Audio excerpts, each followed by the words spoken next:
The most dangerous man is the one who healed alone.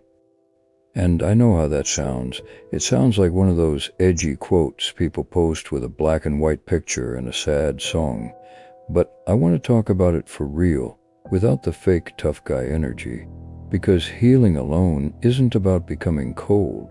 It's about what happens to you when life hurts you and nobody shows up the way you hoped they would. From the outside, people think you changed. They say you're distant. They say you're different. They assume you're arrogant or you think you're better than everyone now. But the truth is simpler. You're not trying to be mysterious. You're trying to protect what it took you years to rebuild. And if you've ever been in that place where you're smiling in public but breaking in private, then you already know healing alone doesn't start with confidence. It starts with exhaustion. You just get tired of repeating the same story to people who don't really listen, tired of explaining yourself to people who already decided who you are, tired of reaching out and realizing you're basically talking to a wall, or worse, giving someone the exact details they'll throw back at you later. So you stop. And at first, it feels like loneliness, but slowly something else happens. You start hearing yourself again. That's what this video is about. What healing alone actually does to you, why it can make you stronger, why it can also make you too guarded, and how to come out of that season with discipline without becoming a statue. What healing alone really means is healing alone isn't the same thing as hating people. It's not, I don't need anybody. It's not that corny ego thing. It's more like you learn the hard way that not everybody is safe for your soft side. Some people don't know what to do with your pain. They don't hold it. They don't respect it. They don't honor it. They minimize it. They mock it. They rush you, or they use it. They turn your vulnerability into gossip or into a weapon. And after that happens a couple times, you start keeping things to yourself.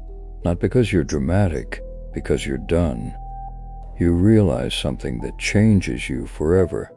You can explain yourself perfectly and still be misunderstood. You can be honest and still be judged. You can be loyal and still be treated like you're disposable. So you start healing in private. You let the world see the fine version of you, and you do the real work when nobody's watching. And the weird part is, that private work builds a different kind of confidence, not loud confidence, not the kind that needs attention, the quiet kind, the kind that doesn't collapse when someone doesn't text back, the kind that doesn't beg to be chosen. It's not that you don't want love, you just don't want love that costs your dignity. Most people don't choose to heal alone. They end up there. It usually starts after something breaks you in a way you didn't expect. It can be betrayal. It can be rejection. It can be a relationship that drained you until you didn't recognize yourself. It can be losing someone. It can be years of trying to be good and still getting punished for it. At first, you reach out, you talk, you try to be understood, but then you start noticing how people respond. Some people hit you with the classic lines, "You're overthinking, move on, it's not that deep." Some people act supportive for 2 minutes, and then they disappear when it's time to actually show up. And some people, they listen, but you can feel the judging you while you're talking. So one day, you stop sending the message. You don't announce it. You don't make a speech.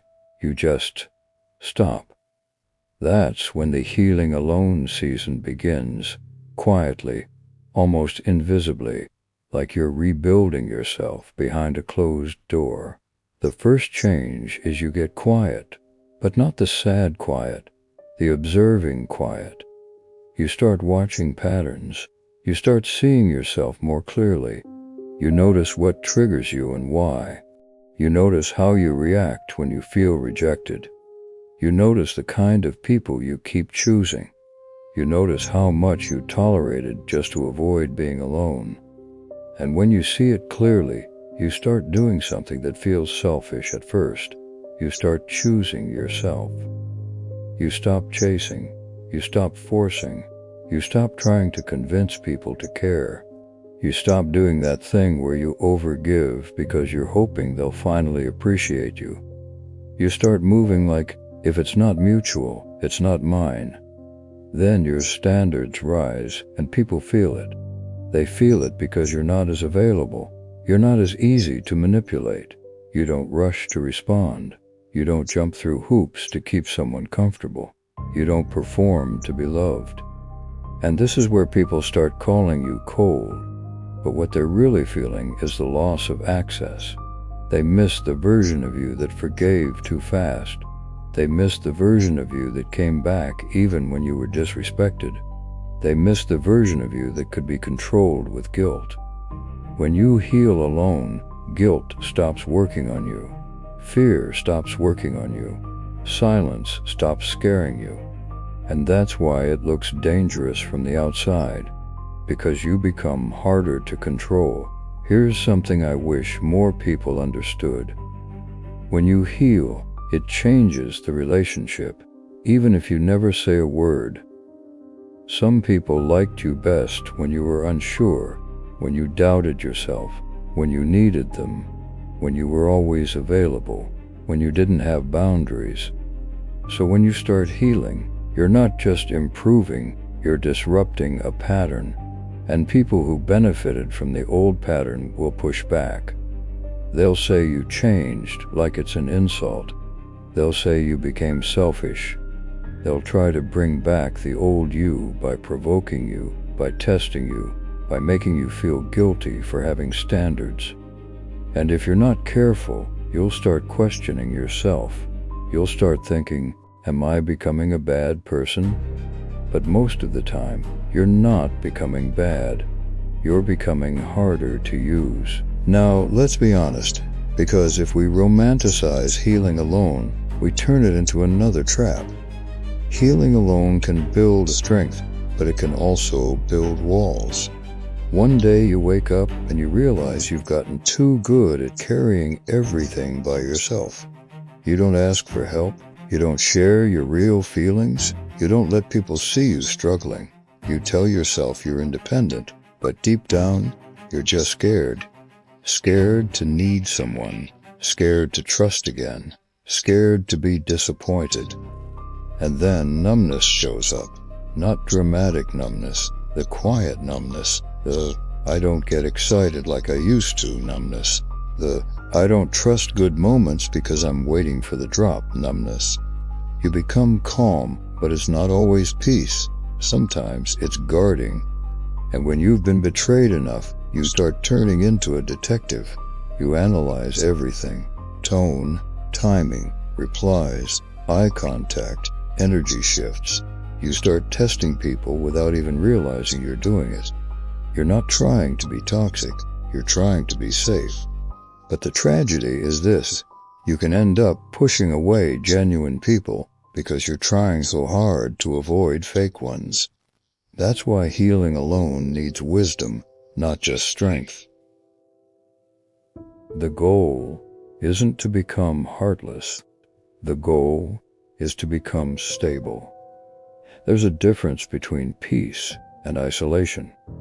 Peace says, I'm okay alone. Isolation says, I can't trust anybody. One is power, the other is pain that learned how to wear a suit. When you're healing, you don't need a crowd. You need one or two safe people. Not perfect people, safe people. People who don't punish you for honesty. People who don't use your softness as entertainment. People who are consistent. Consistency heals more than compliments. And your boundaries, they don't have to be loud. A healed person doesn't argue much. They don't beg. They don't write long paragraphs. They don't try to prove they're right.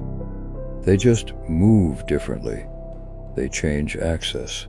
They step back. They leave rooms quietly. They let consequences teach what words couldn't. And the most important part is this: keep your softness, but protect it. Because the strongest people aren't the coldest. The strongest people are the ones who can feel deeply without losing themselves. When someone healed alone enters a relationship, they don't want chaos. They don't want emotional games. They don't want confusion disguised as passion. They want honesty that doesn't change depending on the mood. They want effort that doesn't disappear after 2 weeks. They want respect that doesn't require reminders. They can love you deeply, seriously deeply, but they won't abandon themselves to keep you. They won't beg you to stay. They won't chase the bare minimum. And that's the part people misunderstand.